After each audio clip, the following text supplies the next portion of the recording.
right, good afternoon. So for the next 8 minutes, I'm going to walk you through my journey from the Peace Corps to GE. And along the way, I'm going to stop at 3 inflection points. And I'm going to talk about how I learned different ways that I could have impact in my career. And what you're going to see is there was never one end goal in mind. It was just a journey and a series of steps. And it was me leaning into my passions, my skills, and the things that I've learned along the way in my career. Before I talk about myself, I want to talk about you guys for a little bit. You guys are here because you want to make an impact with your career. So I want you to think about when that first became apparent for you and how it manifested itself. For me, I was 5 years old, and I started my first business.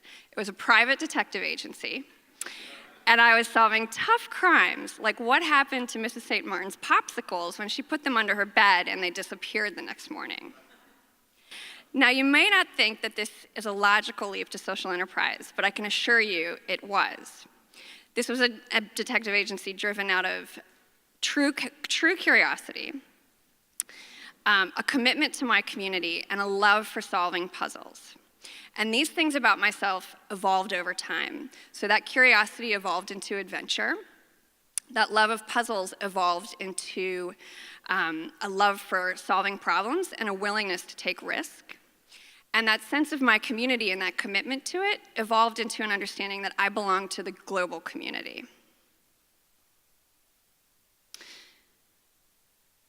I just gave something away. So from there, I graduated with a degree in economics, and I joined the Peace Corps. And this is where I learned my first lesson, that first inflection point of the power of teaching. So how many of you guys know this quote? How many of you knew before today who said it? Okay, and can anybody say his name? I had to practice this. So Maimonides effectively says here, if you teach someone, you can empower them for life. And this is the core underpinning of the Peace Corps. Are there any Peace Corps volunteers in here? Returned? All right. Any future volunteers? So you can imagine it was incredibly fulfilling to serve 2 years of my life at a very grassroots level, helping to teach entrepreneurs and small businesses basic business skills and help them grow their businesses. And so this brought me back to the US, where I knew that I wanted to pursue a career in international development. And I took a job with a consulting firm here in DC, contracting to USAID. And very soon after, they sent me out to run operations in their office in Jakarta. And it was here in Jakarta that I learned the next big inflection, which is the power of partnership. And this is something that we've talked a lot about here today, right? We've heard about how when you bring government, nonprofit, and the private sector together, you can really do amazing things. They each have their own vantage points, skill sets, and different accesses to capital. And so, having been in Indonesia for a couple of years and seeing this impact, I decided to start my own consulting business, bringing these different groups together and helping them to partner to drive real impact in Indonesia. And around the time that I started my consultancy, the tsunami happened in Aceh. And this was an incredibly tragic moment in Indonesia's history. Tens of thousands of people died, entire communities were washed away, and entire cities were reduced to rubble. And so together, through these partnerships, we moved from this scene of destruction to cleanup, to reconstruction, and ultimately to restoration. And what you see here is a health clinic that we rebuilt and a very healthy baby. And it was at this point that I reached my third inflection point, which was the power of technology. You need a health clinic that's staffed with good people. You need the infrastructure around that clinic, and you need good technology. And I saw that through very simple ways of building one piece of good technology and then scaling it globally, I could have significant impact. And so this led me to the next inflection and final one I want to share with you today, which is inventing and innovating. And so I decided that I wanted to get into the private sector And the way I was going to do that was to come back to the US and get a business degree. And so I enrolled in Smith, full-time MBA. And I had the great fortune of getting my dream job with GE, where I am today. And GE was founded by Thomas Edison. And he says, I find out what the world needs, and then I proceed to invent it. And this is the very underpinning of how we solve problems at GE and how we have for 125 years. And so I work at GE Power. We build the power generation equipment and all of the distribution equipment that transmits that power down to the point of consumption. And so we're thinking about problems like this one, which is that there's evidence to show that there's a positive correlation between per capita energy use and human development. And so we ask ourselves, how can we influence this? So this is a graphic of the world at night. And we've thought about where do we see dense populations that are very disconnected from the grid. And we're looking at places like Africa, Indonesia, and parts of India where we can bring innovative technology and get people connected to electricity. And we're doing it through innovative ways, like building mobile power plants with this CF6 jet engine. We're also doing it through containerized power units. So this is a microgrid in a box. It comes complete with solar panels, a battery, and all of the inner workings, where we can literally truck this container to a rural village that's miles away from any existing infrastructure, and we can pop up electricity in a community. We're also looking at the trends in the energy industry. So what you see on the left is the energy mix from the last decade, and you heard Jigar talk about this today, right? It was predominantly coal and gas. And if you look on the right, this is the next 10 years. We are on the brink of a revolution with the way energy is produced. And you can see solar and wind are going to surpass traditional forms. Gas will still have a role, as will other traditional forms, but we at GE are looking at how we can help enable this future of energy. And so we're doing it through innovative ways like this technology here, which we launched this week. This is a modular, scalable battery pack that can be put next to any large utility scale solar installation to help balance the grid. Does anyone know what this is? Gas turbine. We're also innovating on our traditional technology and these traditional fuels. So this is a gas turbine. This is the world's most efficient gas turbine. And we continue to invest significant R&D to drive greater and greater efficiency out of these traditional fuel mixes. So at the end of the day, for those of us in this room who have the luxury of access to electricity, and we can have sweet moments like what you see in the photo, or moments like we're experiencing today, we at GE are thinking about how best and most efficiently to get energy to you here in this room, and to the people in this photo, and to the extent that we can to make sure it's clean. So at GE, we like to say, technology is how we do things, and people are why. So I want to end where I began, which is to talk about you guys. You guys know your skills, you know your passions, and you've just spent a half a day learning about all the different ways that people can make an impact in their lives, and you're about to hear 3 more. So I want to ask you, what's your inflection point? What's your next move? Thank you.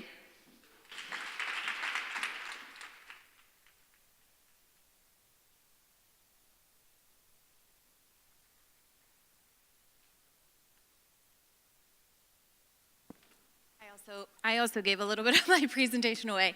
Hi, I'm Nira, and I'm going to talk to you today about brands and the power that brands have to create social value. I am a person who has loved brands probably since I was an undergrad at the University of Maryland. I was at the business school, and I thought, I'm going to work in marketing, and I'm going to do amazing things with brands. And so when I was here, I had this tremendous opportunity to dig into that, and I will tell you a little bit today about how my journey was shaped by brands and how that work manifests itself today. And I will also talk to you a little bit about my professional inflection points that I see facing brands today. I think for me, it's really important to reflect back where you started from. And I hope that as you go through your careers, you take an opportunity to reflect on where your journey begins. This is a picture of my great-grandfather, and he was a freedom fighter. He worked very closely with Mahatma Gandhi, who was a local freedom fighter in the state of Gujarat, and he helped lead India's fight to independence. And so this concept of service has always been really deeply rooted in my family and in our blood. So when I wake up in the morning, I think about how I can serve people and what I can do with my skills to help further the work of social value and social value creation.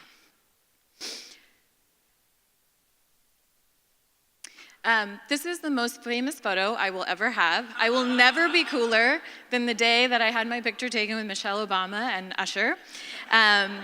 In 2008, I had the incredible opportunity to work with one of the biggest brands in the world, Barack Obama. I worked on his 2008 campaign and then went on to work in his administration for several years.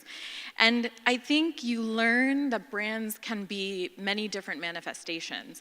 And Barack Obama was an incredible person who used his brand to bring services to people around our country and around the world. That's me in a tank in the middle of the Indian Ocean, working at the Pentagon, and I was serving the military and the American people, Brand USA. And in this job, I really, spent my time building relations with foreign governments and trying to secure national peace and security for our country and, again, for the world. One of my side hustles is to do women's advocacy. So this is me last year with my mom at the Fearless Girl statue. If you're in New York anytime soon, I hope you have a chance to go and see her. She's located near the Wall Street Bull, and if you remember, the State Street Corporation put her up to raise awareness about women's issues and getting greater women and gender diversity on boards.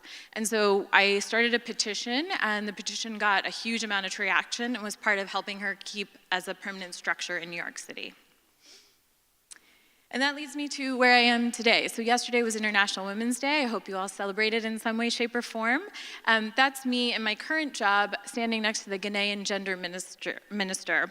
And in what I think is a very compelling gender story, during her confirmation process, the men who were confirming her asked her about her hairstyle and if it was too untraditional. And instead of explaining her hairstyle, she said, "Would you ever ask that question of a man?" So that leads me to where I am today. My job at the World Cocoa Foundation is to work with 9 of our biggest brands. I work in the cocoa and chocolate industry. It is a very dangerous job because there is a lot of free chocolate all the time. It has a general effect on your health and well-being. But my job at the simplest level is to help enable these brands to work together on the most urgent and imperative cocoa sustainability issues that they are facing. And that ranges from poverty to sustainable livelihoods to deforestation to human rights. And these are big, big, complex issues that they face every day. But it's not just the brands. There are people behind these brands. And if you look deep, deep into a value chain, cocoa is a crop that is run and managed by the people and the farmers, mostly in West Africa. So most of your cocoa comes from 2 countries in the world, Cote d'Ivoire and Ghana. And these farmers are poor, and cocoa is hard to harvest, and they are facing constant challenges that are very, very complex. And so these brands have committed to help make these farmers' lives better and to also ensure the future of their value chain. I'm going to talk to you about 3 of the imperatives that I see facing my brands today. The first is something I call data wow. So data's not new. You all are talking about data probably every day. You probably hear a lot about big data that has now been transformed to good data. So not just having a volume of data, but having data that is compelling and interesting to you. I like this quote a lot. It says, "Data is an elusive goal for most companies because it is treated as a one-time event. No matter how well they do, the data begins to decay immediately." So what does that mean, right? So what we're saying is you're gathering data. We know that data is important and relevant to us, but if you don't make it immediately useful, it can actually become irrelevant or wasteful to you. This is the volume of data that we have collected through the strategy that I lead. We collected data points on 147,000 farmers in West Africa. Our goal is to get to 300,000. And we also collected data on 330 communities. Now that's a really big number. It's the first largest aggregated data set across cocoa companies with cocoa competitors working together to collect this data. That's really, really exciting. Our challenge comes in when we look at this grid. And that top box, the wow, is the good and the good. So when you have good data quality and good data scientists. So we are collecting a great volume of inputs. Our inputs are very, very good right now. But when we are looking at the analysis, we as a nonprofit and most of our companies are struggling to make meaningful insights of the data that we have. So we are struggling to have good analysis against the data that already exists for us. So we're in the passable right now and we're working to get to wow. What I think is very interesting about this grid, and this comes from a guy at Yandex, which is the Google, or Russia's equivalent of Google, is how dangerous and terrible data can become when you've got bad data and bad analysis. And this other compelling figure about the cost of data, I think is really, really important too. The next inflection point really facing our brands is creative resourcing. So resourcing becomes a huge issue even for the private sector. So you'll hear a lot about public-private sector, or public-private partnerships as sort of the solution to some of the world's greatest development challenges. But the private sector is also strapped for resources.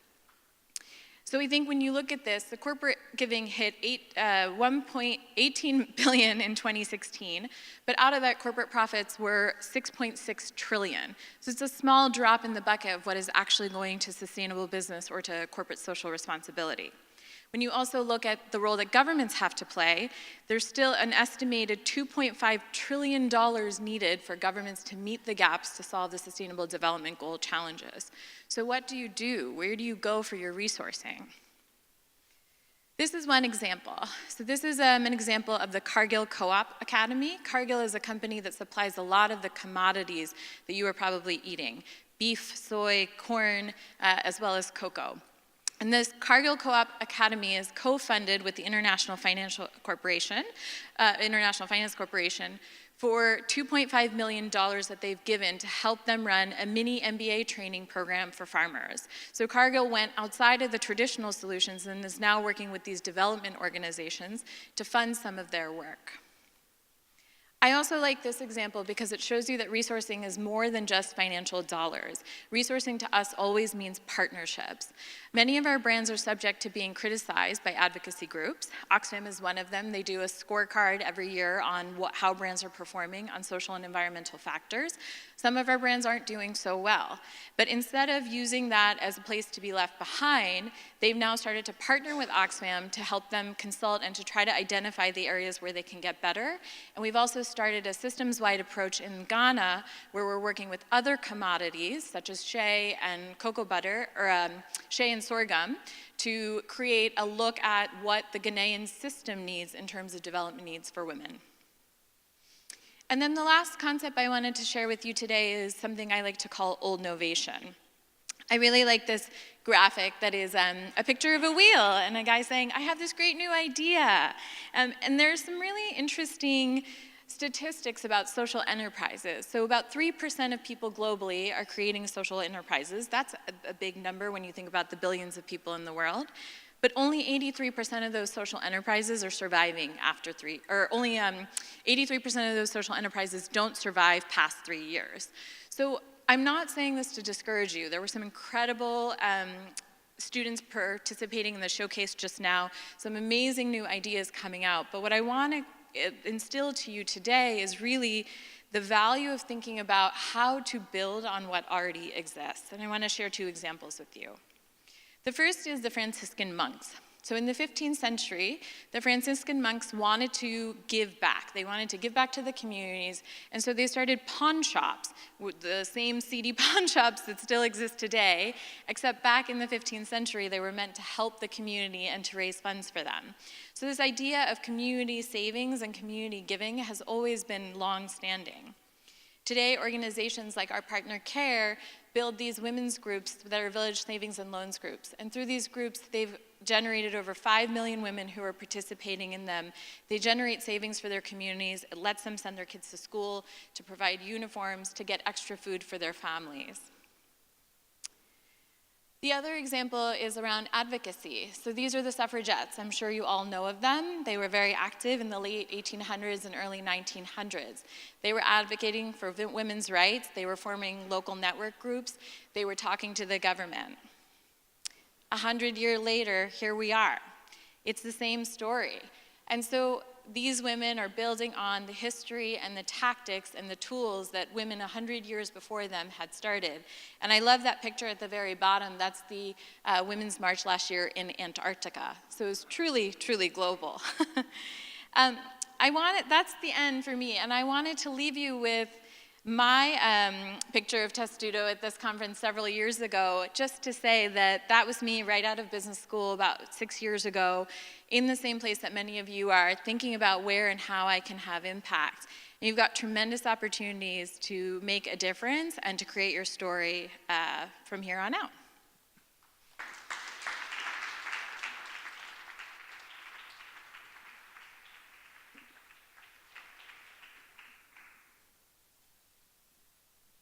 Good afternoon, everybody. I'm Austin, and I graduated from the Smith School about 4 years ago, which to me seems like an eternity, but in the scheme of things, it's actually pretty recent.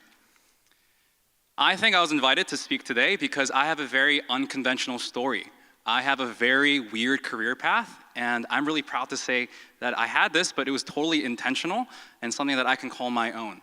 And if the Smith School never invites me back to speak, that's totally fine, because honestly, you deserve to know that it's okay to have an unconventional career path. You can follow your intuition. You can make mistakes, fail, try again, fail harder, and it's gonna be okay. So my story starts at expectations. When I was at the University of Maryland, I was flying high. In May 2014, right before I graduated, I was looking back on my career. I started 2 clubs, had great grades, scholarships, awards. I felt really great about myself. And the kicker was I actually gave the commencement speech at my graduation. Wait till the rest of the speech. And I also got an amazing job at this nonprofit consulting company in San Francisco. It was the best nonprofit strategy consulting firm in the entire country. I was flying high. So it was a real big surprise to me when I failed so incredibly hard at that first job. I hated it. I wasn't really enjoying myself. I was homesick. I had anxiety and depression, and I'll tell you now that I had to go see a therapist once a week just because I was so low in my career. There's a really good saying that my improv teacher says is when you are facing your demons and your fears, invite your fears and your demons to tea. Sit down with you and ask, what's going on? So when I invited my fears and demons to tea, I thought about 2.5 years before this job, I had another internship at a consulting company, very similar to what I had after school. I also hated that job. But the thing was, why didn't I learn from my mistakes? Why was I choosing this job that I thought was super exciting when I had all these data points? And I really asked myself, it was because I had expectations of myself based on what other people thought I should be doing. I was part of Net Impact, I had a finance degree, I was doing consulting, and this is what I thought I should be doing. It wasn't based on what I wanted. So I did something very different. I decided to do something completely purposely wrong. I quit my job, sold everything I had a one-way ticket to Europe, and had the best year of my entire life. I took pictures, went to Prague, had Christmas in Germany with my cousins. I went to Portugal, and I even went to Brazil. For New Year's, I was standing on the Copacabana beach, shaved my head, and was dancing there. I was in Salvador during Carnival, meeting amazing people living in that country. and connecting with a deep urge that I've always had to understand all the flavors and the dynamism of the world and what makes people people beyond the bubbles that we all live in. The best part of this trip was when I went to Korea. I hadn't seen my family in 10 years and reconnected with people that I hadn't seen in such a long time, and more importantly, I connected with myself. I realized that my identity was really shattered in some ways. I didn't know that I had a shame of not really considering myself fully Korean, but also not really being considered fully American. So a lot of self-healing, a lot of self-identity was happening there. How I knew this trip was completely different, how I knew I completely changed was when I was in Thailand. My last day traveling before I came back to the States, I was at a music bar and there's a local band playing, and this MC raised his hand and said to the audience, "Who in the audience has a song in their soul that they want to sing?" I would have never done this before, but I raised my hand and said, "I want to sing Ain't No Sunshine." And I went up there, and really I only knew half the lyrics. I went up there and sang a 4-minute song somehow. The best thing about this trip for me was not just seeing all these amazing countries and taking photos. It was about breaking myself out of this path that I thought that I needed to be on. For me, it was about not having these expectations and this ego about what a right career path was supposed to be for me. I could start fresh, a completely blank slate, and redefine myself. So for me, I decided to make my life into a huge experiment. I had data points that I had before, but I wanted more. So my experiments I had up to this point was I had management consulting experience, I was traveling the world, and I loved that consulting was a lot about big picture problem solving, working with clients. I really did enjoy that. And the traveling for me was about having freedom, about being really connected to humanity. And I had 2 more experiments after that. I worked at a startup in Silicon Valley, like any cool person in the Smith School wants to do. Had really cool experiences innovating in technology. And when that went under, I now work at EAB, where I'm working with universities on really big people problems and technology problems. And the thing that I've learned I love about it the most is that it's a problem of people. People don't like change. People don't like technologies. Universities are intensely complex social architectures, and that's what I love about the job. But I also want to emphasize the pain that came for that. I went traveling because I hated the management consulting jobs I had, because they were too traditional, too baked in hierarchy. I loved traveling, but I didn't feel productive. Startups, the thing that I hated about the startups that I was at in particular was that there wasn't a really good management team, and there wasn't an emphasis on the employees. It was all about the business. And EAB, you can close your ears now, I think the industry is a little bit too slow. I think it's slow to change. And I think the problems of today are people problems. So I want to layer on a couple more other experiments I had. These aren't jobs, but they're more about my personal experiments. I've been adding on design thinking projects. I've been taking improv classes. I've been doing a blog project about relationships. And for me, I can look back and say, I have 4 years of lots of data. It's not one job. In the past 4 years, I've had 3 jobs, and one of those 4 years, I was traveling the world. So do the math on that. This is the completely wrong way that the Smith School tells us to do it, but I'm so happy I did it because I know so much about myself now. I know what I hate, I know what I love, I know who I am, and that's the part that I loved about this journey, that it was intensely and uniquely my own. My inflection point is the connection that I made across all of these experiences, and the theme is connection. My problem, my pain that I want to sustain in my life is the pain of people. I want to work on people problems. I believe the biggest barrier to innovation, whether it's social or whatever, is people problems. When organizations, teams, and departments don't work well together, innovation cannot happen. You cannot innovate in silos. For me, this is my working statement right now, mission statement. I catalyze understanding between teams and people to unleash innovation, creativity, and kindness. This is what I want to do. I want to work in the worlds of organizational psychology, innovation, and technology. That's my ongoing hypothesis. I'm not sure if the experiment is going to work, but I feel like I'm getting closer to the real answer. So my hope for you all is that you saw my crazy experiences and you decide to detach yourself from the ego of having a perfect career. And I hope that you'll take experiments on your own life and see it as just data. When you have a bad check-in with your manager, when you have a business that fails, it's just data. You are a product in the market, and I encourage you to fail fast, fail quickly, fail often. It's your 20s or your 30s or however old you are. Innovate quickly and get to the answer as quickly as possible. And the last thing I want to say is this. Please trust in your friends, in your families that are closest to you to have your back if and when you fail. If you have a business and it goes under, your friends are going to support you. And as much as you think they're going to think you're an idiot or stupid, they're not going to say that. They're going to think you're cool, and they're going to respect you so much because you took that unconventional decision, because you made a choice that was uniquely your own, that was intentional and uniquely just about you. Thank you.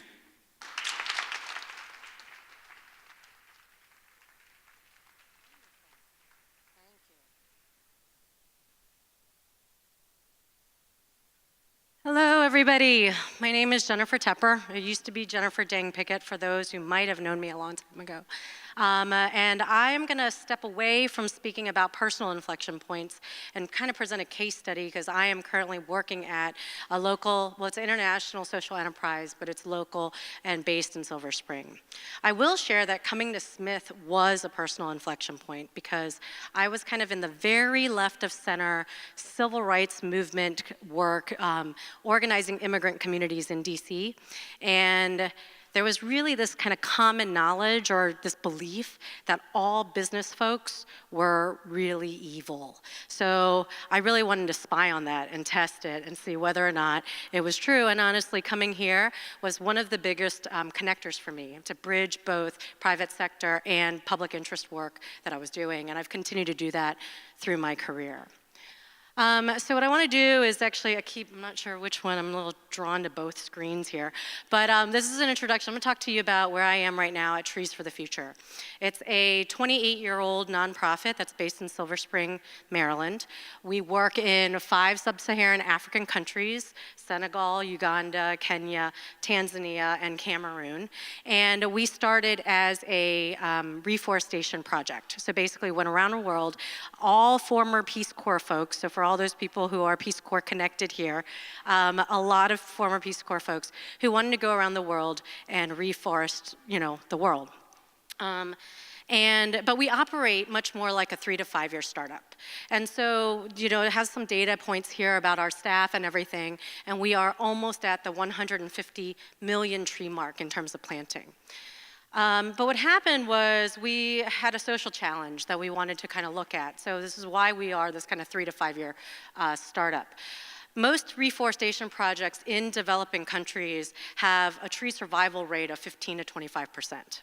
Okay, and the reason why that's the case is because where trees are getting cut down, there's usually a complete intersection with people who are hungry and living in poverty. And so as trees were growing and as they became mature enough to use for either fuel, firewood, lodging, clearing land for agriculture or grazing, that's what was happening. And so we realized that if we could not address the issues of poverty and hunger, no reforestation project will have the impact that we wanted to see it have. So we could plant 150 million trees, but that doesn't really, a 15% rate of return on that is really low.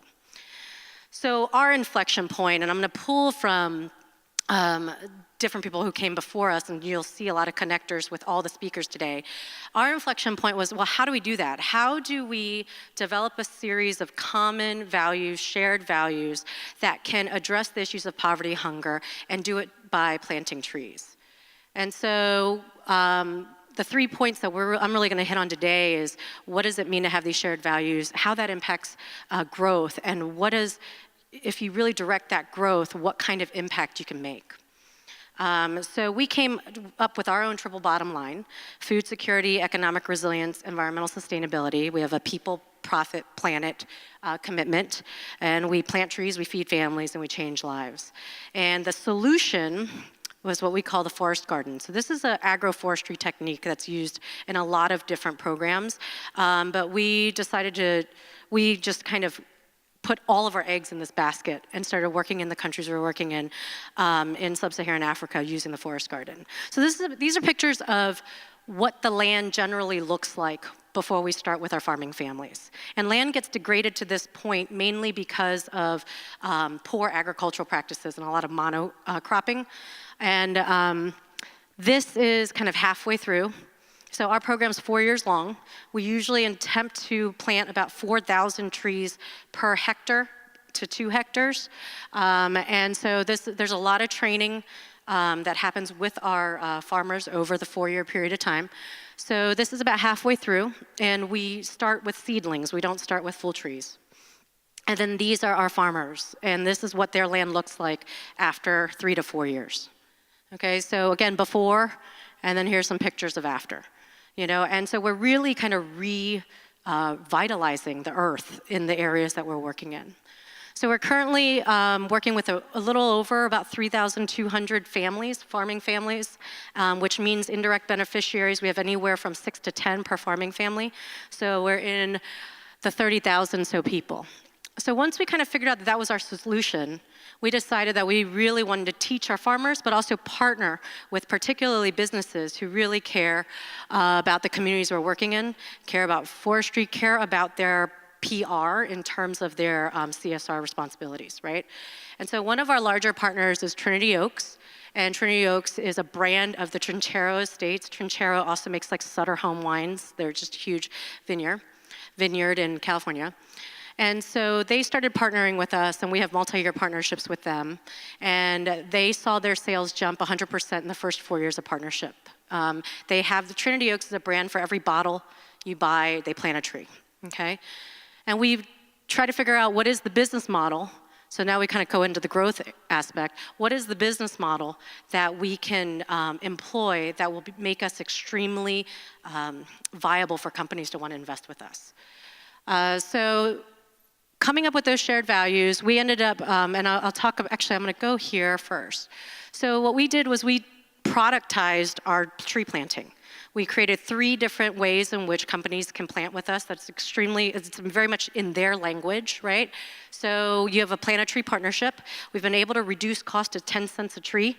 So for any product you sell, they're only giving us 10 cents of their margin, so it's a very easy and compelling method. That includes all costs on the ground because we work with local technicians and local staff, so it's local dollars. It's not as expensive as working with expats. We do adopt-to-project partnerships, multi-year. It's about $60,000 a year, full funding of full projects. And we have global cooling partners who are paying to see their carbon sequestered for the enterprise or for their whole business. So by creating kind of those 3 product lines, what we saw was just huge growth. So historically, and we do this for very little. Historically, our organization was about $1.5 to $2 million annual revenue.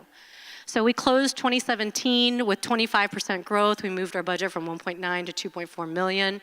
We started this year with 2 huge multi-year investors, Tony Robbins, who some of you guys, maybe all of you guys have heard of, and Ecosia, who is the Google of Europe, and they actually plant trees with all of their ad revenue.